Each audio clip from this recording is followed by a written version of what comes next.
Hello, everyone. My name is Hyesop Shin. I'm a research associate at the Public Health Unit at Glasgow University. Today, I'm going to be talking about the beauty of agent-based modeling in terms of simulating mobility patterns. So I'm going to start off with some just broad ideas, but I'll talk about two case studies. Given 10 minutes, I'll try my best. So why do we use agent-based modeling to simulate mobility? I guess, first of all, compared to population health studies, statistical studies where you actually just group the agents into under 15s, 15 to 64 or over 65 groups, agent-based models can actually simulate heterogeneous individuals, their behavior or their mobility patterns. So not only can you model the space they move, but you can also simulate the space over time. So that's the first, let's say, the beauty of agent-based modeling. Secondly, as the previous presenters mentioned, ABMs are capable of explaining the interactions not only between agents, but agents and environments. So it can be the weather situation. It can be, just I want to take a detour of walking along the bridge rather than going to the short route, things like that. And finally, ABMs are really good at envisaging the effects from what-if scenarios. So what if we do this? What if we do that? And all those kind of things. And it's beautiful because you can explain the outcomes, not predicting the outcomes. So it's a completely different approach. So if anybody's interested to simulate ABM, you're more than welcome to do it. So moving on to the first case study, this was just published yesterday. Great. So the first case study is about how individuals' exposure to non-exhaust emission can lead to serious health like respiratory illnesses. So the question for an ABMer has to be based on the agents themselves. So the first question would be, what is the difference in health effects between pedestrians and drivers? We sort of know the answer, but it's really intriguing questions to see what it actually looks like in the model. And if the model is robust, we can test policy scenarios. Like what Robert said, we can, ban the vehicles and see how the air quality improved, sort of things like that. So this is the virtual world. So you are looking at one screen on the left. This is just a screenshot of the 3D version of this model of the CBD, Seoul, South Korea. And on your right, you'll see the vehicles actually moving and generating vehicles. So this is a size of, let's say central London, and the temporal resolution is 1 minute, and I simulated for 3 months based on 1 minute time frame. Okay, so assuming that there are people who don't know ABM, I think you have to decide what you're focusing on. So the agent can be trees, people, anything you want. So for my research, pedestrians and vehicles were most important. So pedestrians move, back and forth between office and home. They work for fixed hours and they recover when indoors. And vehicles, the drivers inside the vehicles can be, the victim of air pollution, but also whilst they're driving, they can be the generator of non-exhaust emission. So these are the basic attributes that I assumed that it was important. So next things next. Since this talk is, focusing more on the mobility side, I wanted to show different behaviors. So for the vehicle agents, you can see on the left-hand side, there is a flow chart. So is it a resident vehicle? No and yes. If it's not a resident vehicle, just move in and move out, and so on. and when they move, they generate pollution. For the resident vehicles, I think it's quite important to take, let's say, a pathfinding algorithm to their destination. So in this case, I used a A-style algorithm concept. You can see this GIF moving file that actually finds the shortest path.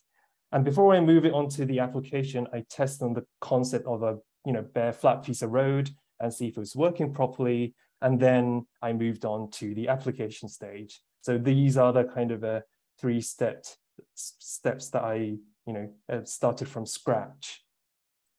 I have to say, it took a lot of time.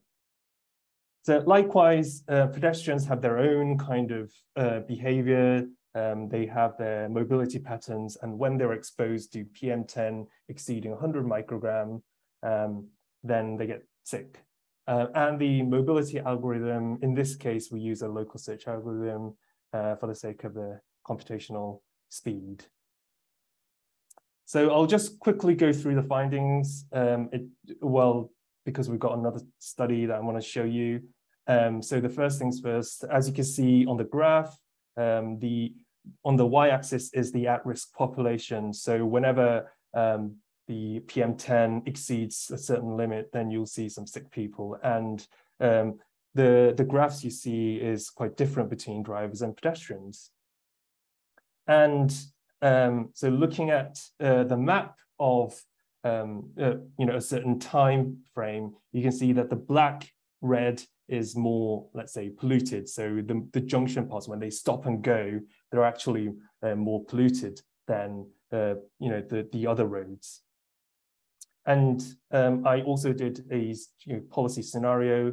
So if I ban, let's say, 90% of the vehicles coming in and just let the resident vehicles go by, then you can see around 30% of PM10 is reduced. So this is the end of the first study. And then this is the actual, the current project that I'm working on, which is looking into physical activities of children in playgrounds, especially in the city of Glasgow. So we're actually looking into promoting physical activity to meet the Scotland's standard of 60 minutes per day. And the school is likely to take responsibility for about 15 to 20 minutes of MBPA. So our team was interested in looking into, does different playground environments affect physical activity, or is it just boys play more football whilst girls do hopscotch and just walk around, or maybe play together, or do they have many friends because they run around together? Let's see how it goes. So that was the sort of the pitch of this research. And the motivation. So we actually looked into the literature, and we discovered that there was a Danish study looking into the tweens, 9 to 12-year-olds, their physical activity in school playgrounds. So their study was more about using the GIS approach, looking into clustering, using ArcGIS, and seeing whether boys and girls behave the same or the different. And they looked into soccer fields, climbing equipment, or just bare asphalt surface. And this was a nice kind of an understanding of how children actually behaved. So, for example, soccer fields were all boys and girls were all interested in soccer, so they all had really hot spots in the playgrounds. So the agent-based models, it's also important to assign what an agent is. And this is the agent's attributes. You can see their health status and physical activity habits. And I gave some certain rules. The rules can be added more, but at the current stage, they just have fun at break time. PE sessions, they follow what the teacher says. And then, they make them not to bump into each other. So that's the kind of the basic rule inside the playground. So this is just, let's say, initial sketch of what will happen in the playground. As you can see, the Gaelic School of Glasgow is really small. You can see the satellite image, and it's really, really small. But actually observing from my office, children actually play inside the playground, and some, the senior guys like P6, P7, I think they play in the football pitch as well.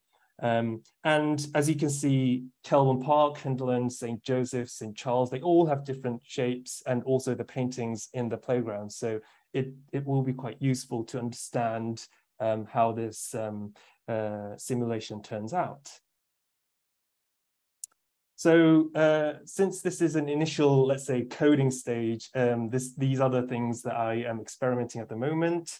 I'm looking at the behaviors, playground shapes and sizes, and different types of equipments. So even if the spatial extent of the playground is similar, whether you have climbing equipments or not, will actually lead into different outcomes, because children are more interested in climbing and doing more active things. And we are also including some break time information from the city councils. So we're all taking this into account. So after doing all this, extensive stages, then we'll see some interesting outcomes. So to conclude, I think for those of you who are interested, I definitely would highly recommend that ABM is a useful tool to simulate the movement behavior of heterogeneous agents. And then you can actually look into certain movement algorithm, and then you can just apply it to whatever you want to do for your health-related research. And for those of you who are new, I think if you look into NetLogo or other models, there are plenty of reference model to look at, and then start tweaking it for your own work. So that's it. Thank you very much. Great. Thanks very much, Hyesop. Really interesting talk. I really love the visualizations. They're great. Thank you. Any questions for Hyesop, either in the chat or if you want to stick up your hand? It's done silent.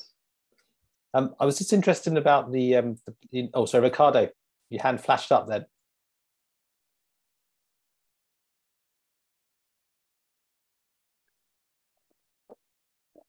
Yeah, Erica, maybe. Erica, put your hand up.